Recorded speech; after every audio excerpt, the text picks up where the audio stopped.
offside. What? So we're trying to watch the football, Helen. Man on. Foul! Man on. It's so boring. Why don't you video it? But don't pass it to him. This is a video, Helen. I can't stand football either. But I need the tape so I can record New Avengers at 11. Man on! Look, you get in the kitchen, pour out 17 pints of lager, make yourself useful. I've already drank it during the wrestling club. Anyway, I need the video at 11 to record my programme Living in the Now on 4. Pass it. Pass it. Then why don't you have a ball each?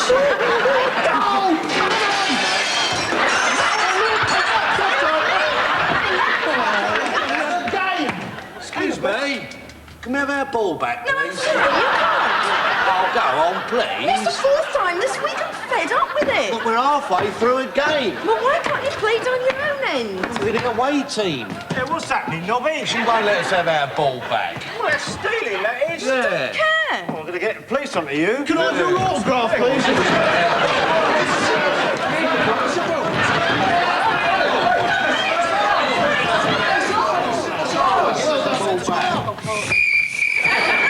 Right, shut you up, didn't it? Right, thank you. Now, how dare you all burst in here, trampling your muddy boots all over my nice clean floor? We wiped him on the window ledge before we came in. All right, you can have your ball back, but on one condition. What? That you finish playing in half an hour so I can watch my programme Living in the Now. What's that for? Yeah, it's a load of rubbish. It's an invalid philosophy based on the supposition that reality is predetermined and allows no room for the exercise of free will. Yeah, and it clashes with New Avengers on ITV. Excuse me, do you want your ball back or not? Well, it rather depends on what you mean by the word ball. Is there, in fact, a ball for you to give back? You see, Are we, in fact, here? I don't want to get bogged down in solipsism. But as an existentialist, I am fundamentally opposed to the rationalist and empiricist doctrines, which assume the universe is a determined and ordered system. Tell it how it is, Nobby. Right. You see, this object, which you perceive to be a ball, is, in terms of my perception, an armadillo. A small, burrowing edentate, layered in armour, which is capable of rolling itself into the form of a ball. OK, lads, come on, let's go and kick it round the park a bit, get all muddy, go and have a bath together, eh?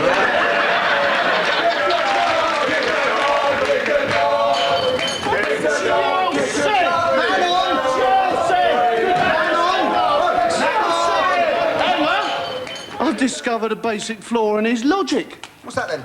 Well, if he perceived the football to be an armadillo when he came in, why didn't he ask for his armadillo back? Well, footballers, they're thick, aren't they? At the moment, I'm up here on the roof of BBC Television Centre. I'm waiting for something interesting to happen. Unfortunately, up here, public transport is so unreliable. In fact, you can wait in the cold for years for a flying saucer to come along, then suddenly, 3 come along at the same time. Yeah, I've just been watching us on the telly and something really strange is happening. What's that? Well, there's a 5-second delay, look. Something really strange is happening. What's that? There's a 5-second delay. Look. See what I mean? Well, why's that then? Oh, well, they have a 5-second delay in case we say anything obscene or defamatory, you see. Then the BBC have got time to bleep it out. Ah. Well, what would happen if I said Norman Tebbit was a... It's good, isn't it? It's very good. Yeah. I wonder if it would make any difference if I said that Neil Kinnock was a slimy bastard too. There we go. And now Bermuda Triangle would like to lower the tone and bring the mood right down to a gentle Sorry, Bernie, sorry. I'm sorry about this, everybody, but I'd just like to take this opportunity. You see, our agent, Laurie Lorenzo, who's our agent... Tell him about the money. Yeah, all right, in a minute, yeah. Well, he went to South Africa 3 weeks ago to get some gigs. Tell him about the check shut up. Anyway, as you know, they've had what they call a press blackout in South Africa, and we've lost him. We don't know where he is. So I just thought that satellite link-up and everything... Tell him about the money. Satellite link-up. Laurie... If you're watching, mate, if you're in trouble, just give us a bell, mate. Ring us up, let us know where you are, because we're worried, mate. We're very, very worried. We're especially worried about the 50 quid you still owe us for doing Patsy's wedding, mate. Yes. Right, OK, fine. Thanks very much, everybody. Oh, 1, 2, 3, 4. Hold on. Hold on. Push me. That's very nice. Well, I'm Eddie with this band. Oh, he's my PA. It's my lucky day.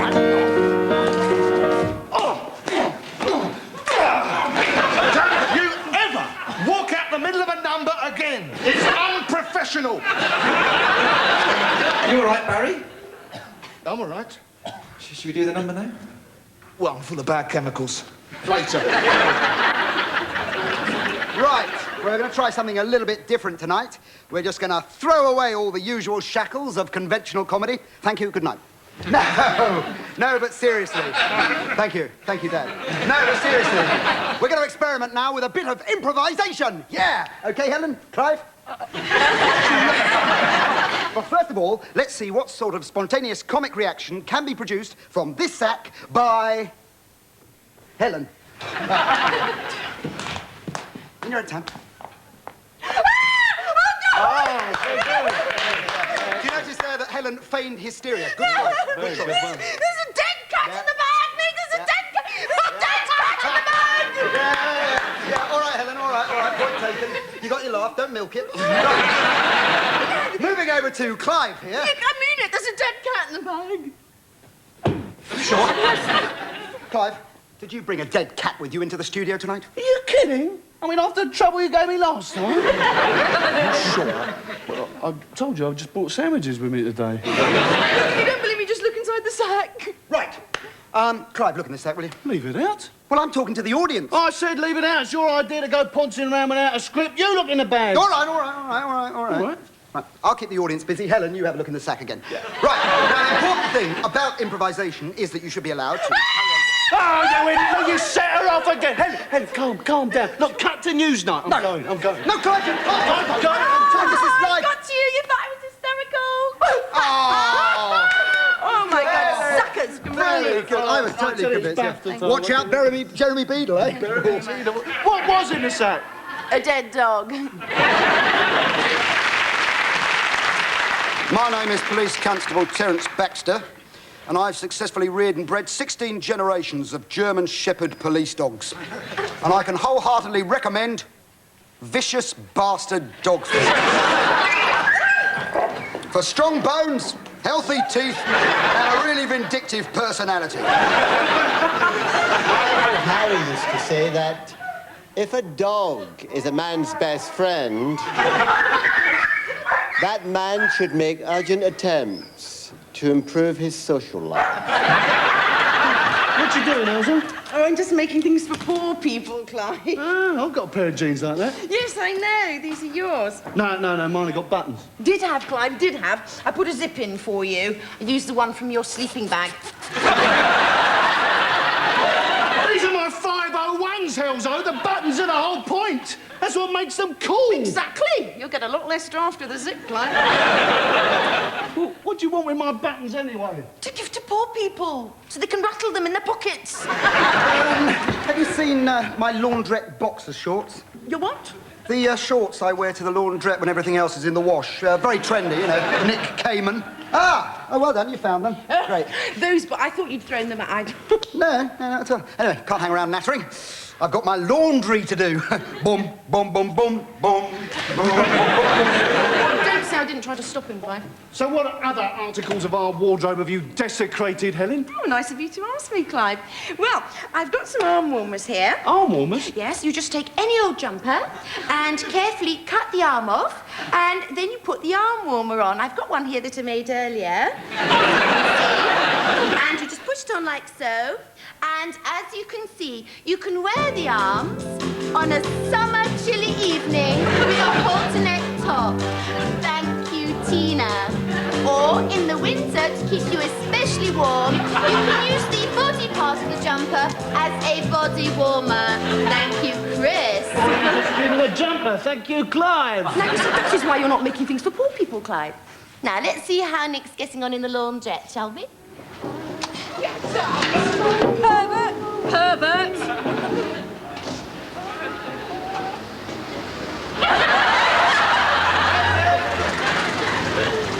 What, please, mate? You're not getting in this cab, pal. Someone's trying to make a pair of oven gloves out your underpants.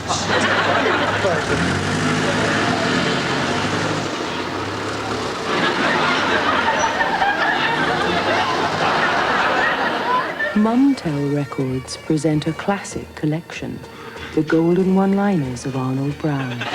Yes, 16 of your all-time favorites on one unique album, including the immortal Why Not? Why not? Why not? Yes, the Glasgow gagster goes vinyl with "That's the kind of person I am." It's true. That's the kind of person I am. That's the kind of person I am. Idiosyncratic party fun with "Someone's got to do it." Someone's got to do it. Someone's got to do it. Someone's got to do it. It used to be big in the 60s. And who isn't? And lots more. Yes, they're all here. The deathless one-liners that brought Arnold Brown into your heart. Pick up the Arnold Brown album of golden gags now. Why not? You're back already. Very perceptive, Helen Lederer. Do you know anything about my underpants? Your underpants, Nick? Oh, far be it from me to pry, wouldn't it? About your underpants. Clive? Well, I'd say someone's trying to make a pair of oven gloves out of her, mate. That's all right, then. I thought that taxi driver was taking the piss. Hey, cheeky. Well, you didn't think I was going to expose myself on live television, did you? Go on. I only do it when it's essential to the plot. Get on. And now, Helen Lederer celebrates Sergeant Pepper, 20 years on. What would you do if I sang out of tune? Would you stand up and look out on me? Sorry, miss, sorry, surely the joke is that we walk out on you. No, surely the joke is you're in the show at all. I told Nick it was a crappy idea. Nobody ever listens to me. Rock stars. Temperamental. Stoned. Or dead. Yeah. We've lost some heroes, eh? Of Jimi Hendrix. Choked to death on Janis Joplin's vomit. On his own? Oh, no. Choked to death on Janis Joplin's vomit on his own. Nobody with him. No, he choked to death on his own vomit, not Janis Joplin's. Ah. I thought it was a bit out of order. Janis sneaking up on Jimmy while he was asleep and throwing up in his mouth. When I was growing up in Scotland, my parents slept in separate bedrooms.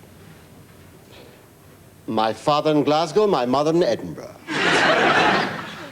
Now, that's what I call safe sex. Well, tonight on Helen Mum, we're going to be reviewing Did You See? And Clive here is a great fan of Ludovic Kennedy. All right, Ludo? And Stop. I've got a problem. Come, got a problem. Not now. Come. Sorry about this. We've got a problem, apparently, a problem.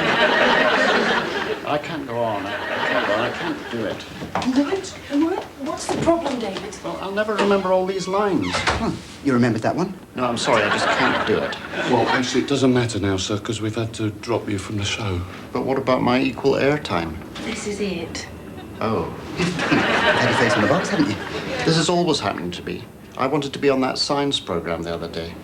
Oh, yes, but come on. I mean, with the title Take Nobody's Word for It, Margaret Thatcher was the obvious choice. Really interesting things with boiled cabbage. Really, David? Yes. Well, we'll send one round to a dressing room straight away. Thank you. We'll see you at Stringfellows after the show, all right, David?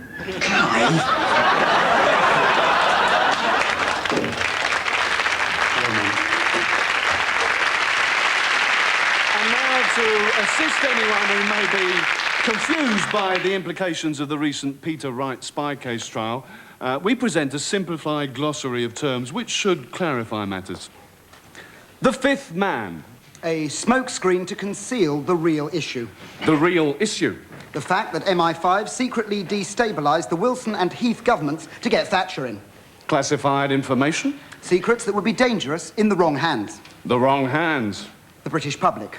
A vindictive and irresponsible judge. The Australian legal system. Being economical with the truth. Telling whopping great porkies.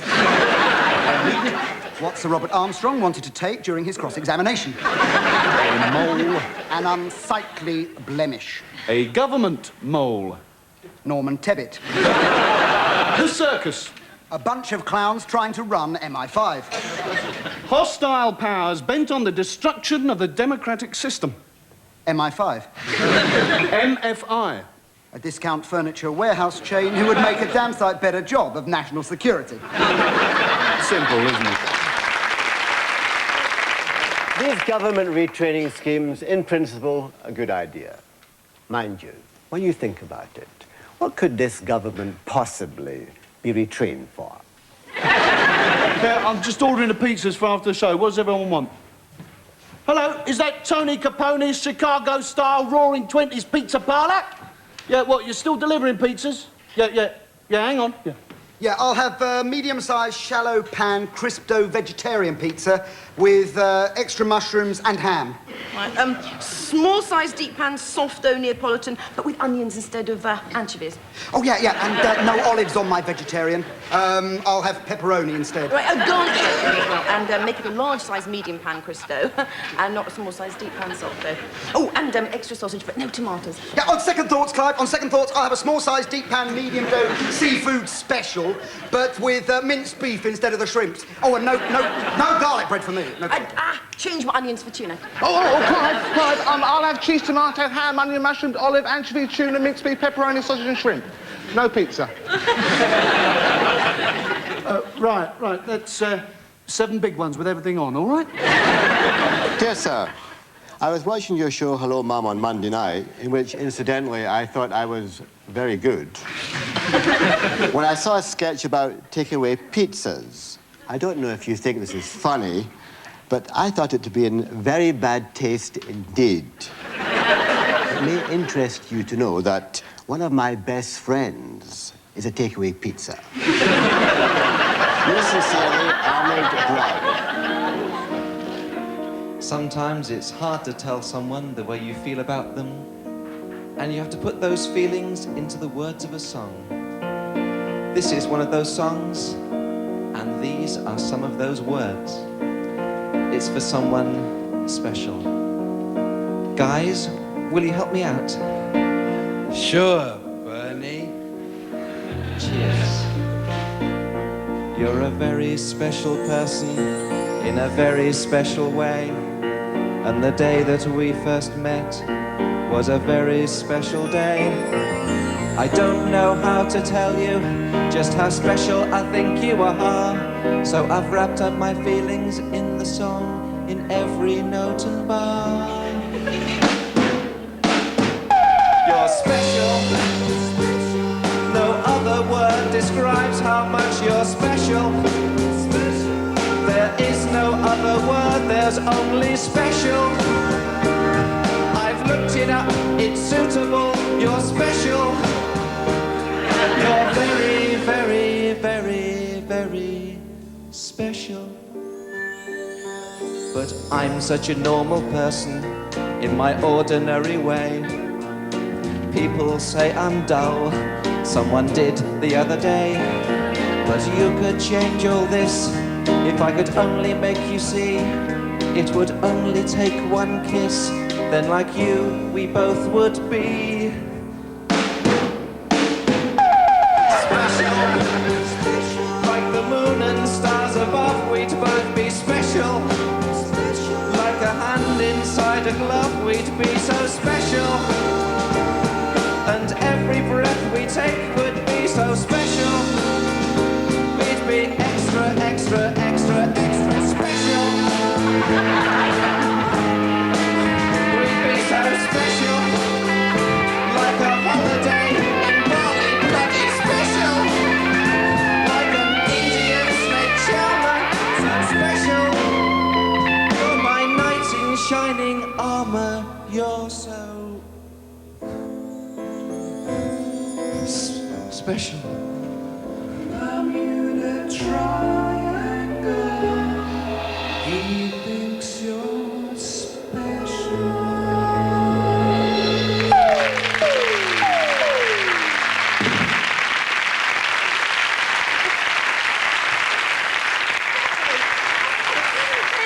Oh, God, Bernie, I'm really flattered. I didn't realise you thought about me in that way. I don't. It's only a song.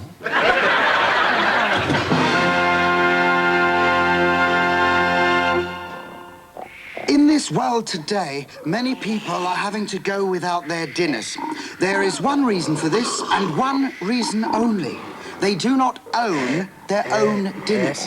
In this country, fortunately, we are blessed with an abundance of dinners. Our superbly efficient agricultural industry ensures that more and more people are owning not only their own dinners, but second dinners, third dinners, and even multi-mega dinners.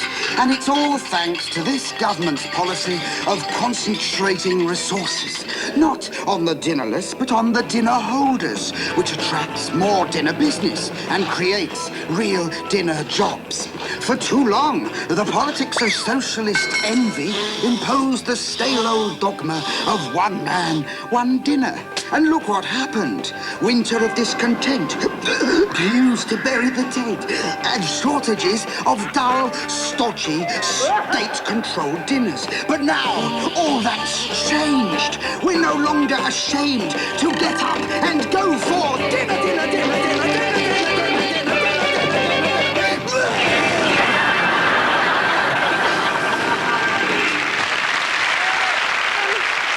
Listen, chaps, I'm really sorry if I've been a bit jittery tonight. No, it's all right. Oh, my God, what was that? That was you screaming. What's the matter, Helen? Well, it all started this morning. Why don't you tell us all about it? About it. About it. About it. It's all right, I will. Oh, right. Sorry. It was 5:15 and I was fast asleep in bed. No, hang on, sorry, I've gone back too far. Stop! Right, it was earlier. Sorry, start again. It was 9 o'clock this morning.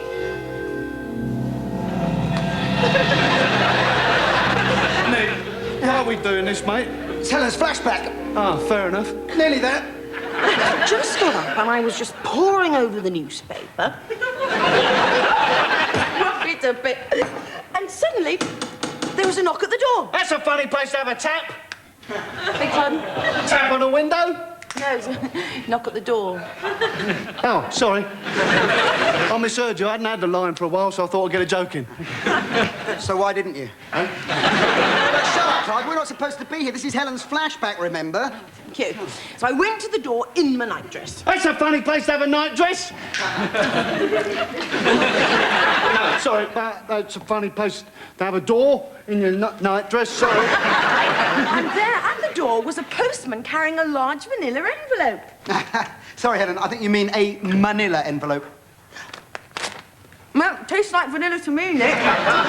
Anyway, to cut a long story short, inside the envelope, I found this. Sorry, are we here now, or is this still your Flashback? Sorry, you're right. Should have taken my nightdress off. Sorry. Oh, have we got to do that wiggly bit again? I don't know. Do you want us to see us do the wiggly bit again? Do you want us to do that? Yes! It's quite sexy, I suppose. You know, I've got my underpants on, with the back cut out. Right, that's enough. That's enough. Don't want to get them too excited. So, Helen, what was in the envelope? This! Oh, my God! A copy of the Sunday Express with lots of words cut out. It just doesn't make sense. Well, it makes a lot more sense than the original. Don't you see? Somebody is trying to blackmail me, but they put the wrong bit in the envelope. So now we'll never know who it is. Oh, no, not those Mormons again. There's a message. There's a message attached. What's it say? Windows repaired at competitive rate. That's a very old joke. It's a very new brick. Right, there's something written on the other side. You will die. Oh, my God. I'm going to die. No, that is my brick. Oh, sorry. I'm going to die. I'm going to die. Well, I mean, you can't expect to live forever. It's ridiculous. Helen! Watch out for that sandbag! Oh, my God! Nick, that was brilliant! Diving like that to save Helen from certain death. Yes, thank you very much, Nick. Yes. Mind you, made a real mess of your head, isn't it, mate? Yes, yes. They're all scratched in his nose. Yeah, it's like all splattered all over your face. Thank you. I always look like this. I was very nearly killed then. It's not funny. But that was an attempted murder. Right. There's only one thing to do. I'm sorry it's come to this. We're going to switch off the lights. And on the count of 5, I want the murderer to present themselves up here. Nothing more will be said. It will go no further. In fact, we'll probably just let you out on bail. Right, yes. Nick. What? Clive. Lights. 5 seconds. A 1, a 2, a 3, 4, 4.5, 5. Yes. A very thorough investigation. There's one thing. There's just one thing I still don't understand. What's that, Nick? Why have they brought back opportunity knocks? Still, I suppose if they're going to bring back all these old programmes, they might bring some back. Yeah. What? And also, yeah, that's my absolutely. favourite, that one. Yeah, that was for any Lithuanians in the audience. Anyway, very dangerous with this accent. No, I'm saying, as I was saying, or I was very nearly saying, they might bring back one of my favourites, Andy Williams. Oh, Andy. Oh, what? I'm glad you said that. It was worth it, wasn't it? Worth Oh, waiting worth for, because... the wait. I mean, no, really, what? No. Get on with it! No, because I used to love the way that Andy finished his TV shows. Yeah, he was And a professional. sentences. Yeah. The band. Do you remember the band would be playing and old Andy, he'd just take that axe out of his head. And he'd walk forward as the lights were going down. And do you remember the Mormons? Sorry, not the Mormons, the Osmonds that just left the stage. He'd take a mic and he'd walk forward. He'd hold out his hand and he'd pluck. Yes, he'd pluck. Pluck, not pull. Pluck. Somebody from the audience. Do you remember that? I don't suppose you do. Of course, that garlic. And then... You're just too good to be true. Can't take my eyes off of you. Well, dance.